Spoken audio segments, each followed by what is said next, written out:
पूज्य दाजी द्वारा दिया गया संदेश है नम्रता, जिसमें कुछ मुख्य अंश हैं 12 दिसंबर 2012 से, जिसे शुरू करते हैं। मालिक भी आपसे मिलने के लिए आना चाहते हैं। बीमारी के कारण वे मजबूर हैं। जब वे नहीं आ पाते तो उनकी आंखों में आंसू आ जाते हैं। अकेले में उनके लिए प्रार्थना करते रहिए, ग्रुप में नहीं। 1978 में बाबूजी के जन्मोत्सव में उन्होंने स्वयं संदेश दिया था, अपनी अंदर की हालत ऐसी बनाएं कि बाहर कुछ भी हो आपकी हालत बदलनी नहीं चाहिए। हम अपने दिल में वह प्यार, वह शांति बनाए रखें। यदि आप शांत नहीं होंगे तो उन्हें ग्रहण नहीं कर पाओगे। अगर हम खुश नहीं होंगे तो संदेश ग्रहण नहीं कर पाएंगे। हम चिंतित रहेंगे तो वह खुश नहीं होते। अगर उनको दिल में बैठाना है तो उसी प्रकार का वातावरण बनाना होगा। कुत्ता भी घर में हो तो गुस्सा करने पर भाग जाता है।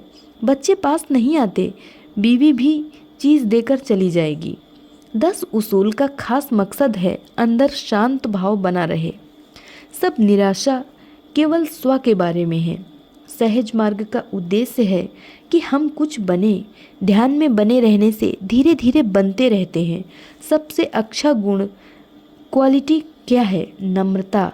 जो यह सोचता है कि वह खुद बन गया तो उसको बनाने की ज़रूरत नहीं, उसको गुरु भी छोड़ देता है।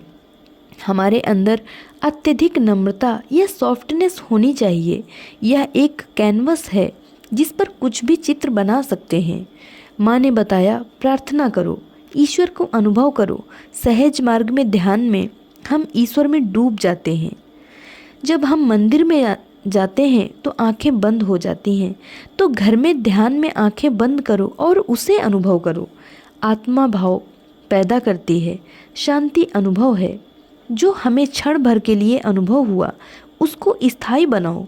आध्यात्मिक हालत को स्थायी बनाओ। यदि सहज मार्ग में कुछ अनुभव नहीं होता तो कौन ध्यान करेगा? बदलाव तो आएंगे।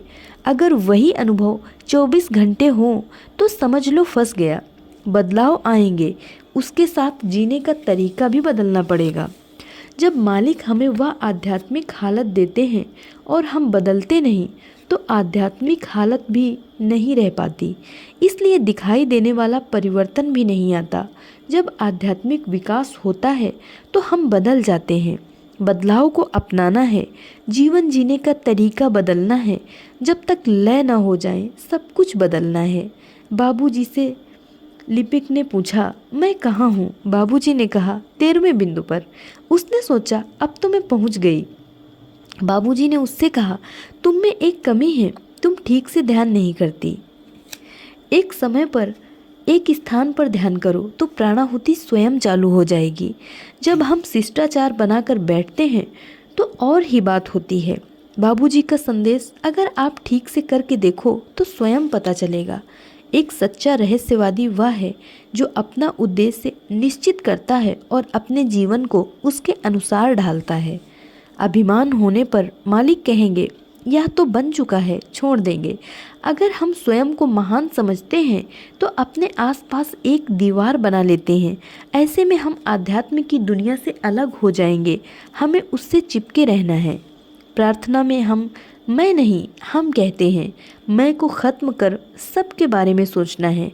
वेदों में शांति मंत्र का एक ही उद्देश्य है, शांति बनी रहे।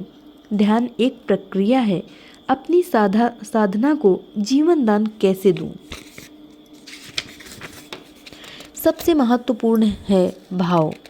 अंदर का भाव कैसा है, पहले से तैयारी की जानी होनी चाहिए। तो भाव ये और होगा, जैसे अचानक कोई मेहमान आ जाए या आपने किसी मेहमान को बुलाया हो तो दोनों में अंतर होगा। खाना तो पहले वाले को भी मिलेगा, परंतु दूसरे वाले के लिए आप तैयारी करेंगे, उसकी प्रतीक्षा करेंगे। जब हम मालिक को सूक्ष्म रूप में बुलाते हैं तो हमें उसके लिए तैयारी करनी है, उन्हें पूरे प्रेम के साथ बुलाना है। संस्कार पहले वाला भी है और हाल में ही वाला भी है।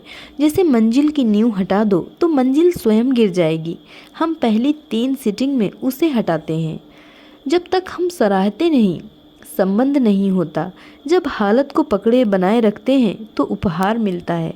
आध्यात्मिक हालत को बनाए रखें, इरादा और रुचि के साथ।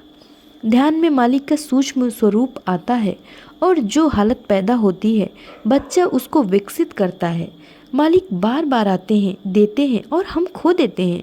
जो हालत बनाई है उस पर गौर करो, उसे बनाए रखो। ध्यान के बाद बैठे रहो, एकदम उठो मत। धीरे धीरे हम बदलते जाएंगे। ध्यान के बाद ही हालत को पकड़े रखें। जब हालत को पकड़े रहते हैं तो सतत स्मरण बना रहता है। ध्यान सतत स्मरण की माँ है। बनने की सराहना कैसे करें? महत्वपूर्ण सीटिंग सदा तुम्हारे साथ बनी रहती है। मालिक तो सदा देने को तैयार हैं। अगर हम समेटे नहीं रखेंगे तो काम कैसे बनेगा? एक भारतीय मूल के विदेशी ने सतखोल में गुरुदेव से कहा, हम बच्चे का गर्भधारण भारत में ही कराना चाहते हैं, जिससे जो आत्मा आएगी वह अच्छी होगी। मालिक ने उत्तर दिया, इससे कोई फर्क नहीं पड़ता। कई लोग मुहूर्त की बात करते हैं, जैसे 12/12/2012 शुभ दिन है। बच्चे का जन्म उस दिन होना चाहिए, चाहे वह ऑपरेशन द्वारा हो। गुरुदेव के अनुसार इससे कोई अंतर नहीं पड़ता। जिस आत्मा को आना है वह तो आ चुकी है। फर्क इस बात से पड़ता है कि गर्भधारण के समय पति पत्नी की मानसिक स्थिति, उनका भाव कैसा था। इसका उदाहरण गुरुदेव महाभारत की कथा में से देते हैं कि ऋषि व्यास को बुलाया गया रानियों के गर्भधारण के लिए। पहली रानी ने उनका रूप देखकर आंखें बंद कर ली तो उसका बेटा धृतराष्ट्र अंधा पैदा हुआ। दूसरी रानी एकदम पीली पड़ गई, मानो उसका रक्तचाप ही रुक गया, तो उसका बेटा पांडु कमजोर हुआ। तीसरी रानी ने अपनी दासी को भेज दिया, जिसके मन में ऋषि की महानता का भाव था। उसका बेटा विदुर हुआ, जो सबसे बुद्धिमान व विवेकी था। सफाई सबसे महत्वपूर्ण अंग है। सतत स्मरण ध्यान का बाई प्रोडक्ट है। धन्यवाद।